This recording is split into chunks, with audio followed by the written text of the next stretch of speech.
Just like a lot of you, I've always defaulted to Chickpea Aqua Faba as my go-to alternative to egg white when I want that really nice foamy texture in cocktails. Eggs themselves obviously have a lot of drawbacks, and although Chickpea Aqua Faba does bring that really nice foamy texture to drinks like a whiskey sour, a Clover Club, and a White Lady, it does have a really strong taste and an even stronger aroma that I don't want in my carefully crafted cocktails, and I don't think you guys do either. To cover up this aroma, a lot of people recommend expressing citrus zest over your drinks, which, although it does kind of mask the aroma, is definitely still there, and it's definitely a compromise, which I don't want to make. So this got me thinking, maybe we've been getting this completely wrong the whole time, and as it turns out, I think we have. Today, I'm going to introduce to you the brand new king of cocktail foamers, and spoiler alert, it's not eggs, it's not Chickpea Aqua Faba, but it's been right in front of our eyes the entire time. So stay tuned to find out what it is.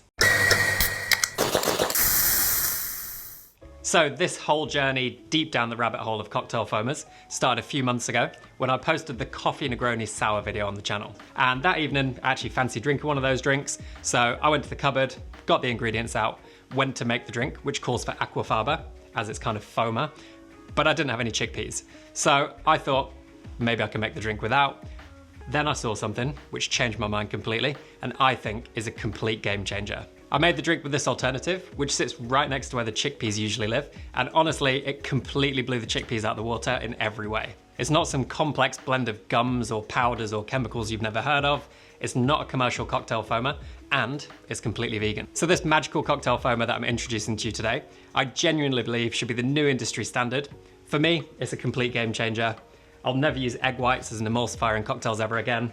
I'll never use Chickpea Aqua Faba ever again, because this, I think, completely beats it in every single way. What am I talking about? Well, the one, the only, butterbean, and its delicious Aqua Faba. So, bear with me on this, let's think about it. Chickpeas, big flavor. Eggs, big flavor, problematic. Butterbeans, very neutral, very creamy, very delicious. The Aqua Faba has very, very little aroma, particularly when compared to something like the chickpeas, which has got quite a strong smell. Eggs themselves have some drawbacks, and being the complete geek that I am, I really kind of went down the rabbit hole, as I said, and I did the battle of the foamers, where I tasted 6 foamers on the market, some very popular, some less popular. I tasted them neat, which was not that fun to be completely honest. It was a bit of a weird tasting, but then I mixed them into a cocktail to test 4 different things. First of all, neutrality of taste. I didn't want it to taint the flavor at all, and I find Chickpea Aqua Faba particularly guilty of this. Neutrality of aroma, same thing. You don't want to have that kind of foamer aroma coming off the top of the drink. I didn't use any of the kind of citrus zest on top of the drink because I wanted to make sure that the aromas were kind of visible if they were there at all. Obviously wanted to check the texture to make sure they stand up to the benchmark, which is your egg white. But also finally, I wanted to make sure none of them kind of curdled or split, because I've been served sours in bars before, which are like chunky, split, and no one needs that in their life. So for my battle of the foamers, as I call it, I tasted 6 different foamers: egg whites, the original; Chickpea Aqua Faba, the kind of accepted alternative to egg whites; butterbean Aqua Faba, which was my favorite, spoiler alert; cannellini bean Aqua Faba, which was a bit of a curveball, but same part of the supermarket, I thought I'd grab them; and then 2 commercial foamers, Fee Brothers Fee Foamer, and then Mrs. Better's Bitters Miraculous Foamer. So for the cocktail testing, I chose one of my favorite cocktails, which is called a White Lady. And this was for 4 key reasons, really.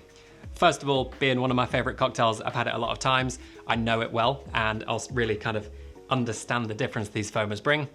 Second of all, it's delicate enough that if there are any flavor or aroma taints coming from these foamers, I think they'll be quite apparent.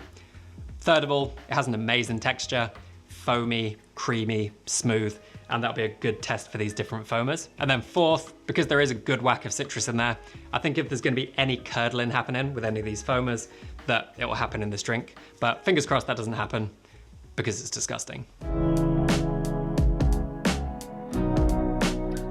So when it came to tasting these on their own and talking about some of the pros and cons, eggs did have that kind of eggy flavor. Personally, I'm not too bothered by that, and I don't really find it presents too much in cocktails, but this is really offensive to some people. Some people really don't like that, and it puts them off straight away. From a dietary perspective, a lot of people don't eat eggs. Some people have health concerns when it comes to putting raw eggs in cocktails, and I'll put a very good article from CocktailSafe below if you choose to use eggs, but I don't think you need to anymore. And there's also the element of waste when it comes to egg whites. If you don't have a use for the yolks, they can go to waste, and we're always trying to avoid waste on this channel, so that's a big con for us. But gives great texture, it's original, it's classic, they've been used for hundreds of years, and that's for a good reason, but I don't think they need to anymore. Chickpeas I've kind of criticized enough.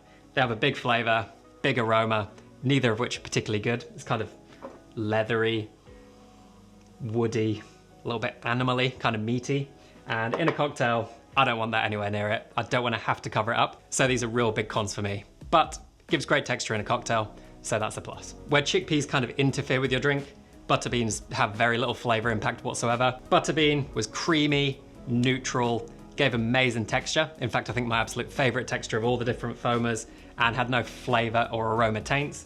For me, absolute clear winner. Cannellini bean was kind of interesting, a little bit weird in a cocktail, and on its own kind of gloopy, which is a strange sensation. It doesn't have a huge flavor. I actually think I still prefer it to chickpea, but nowhere near close to butterbean. And then for the final two, the commercial foamers, these were kind of interesting. When I tasted them on their own, the Fee Brothers was much milder compared to the Mrs. Bitters Miraculous foamer, which was very intense. It's got alcohol in there, which you can really feel. Kind of took over my tongue. It was very spicy, very full on. Also the ingredients in here, I hadn't heard of most of them. I don't know whether they're good, whether they're bad, whether they're healthy, whether they're natural. But when you compare them to something like Butterbean Aqua Faba, which is beans and water, they're nowhere near as natural as that. So I still think the Butterbean has an advantage. However, if you're gonna have one of these, I think I'd go with the Fee Brothers. I probably will keep this on the back bar, but something you need to think about here is because you're only adding a couple of dashes compared to 20 mils of these, which I did, you get much less dilution and a little bit more intensity in the drink, so you might want to account for that. So with all that being said, I really do think that the Butterbean Aqua Faba really should be the new industry standard. Eggs, can do one. Chickpeas, can do one. I don't need those anymore. I'm gonna be using Butterbean moving forward. But what about you? Do you agree with me? Do you disagree? Are there any foamers that I've missed? Am I wrong about anything? I wanna hear from you in the comments below, because I think this will spark an interesting conversation. So I really do implore you, give this a try. If you've enjoyed this, make sure you subscribe to the channel.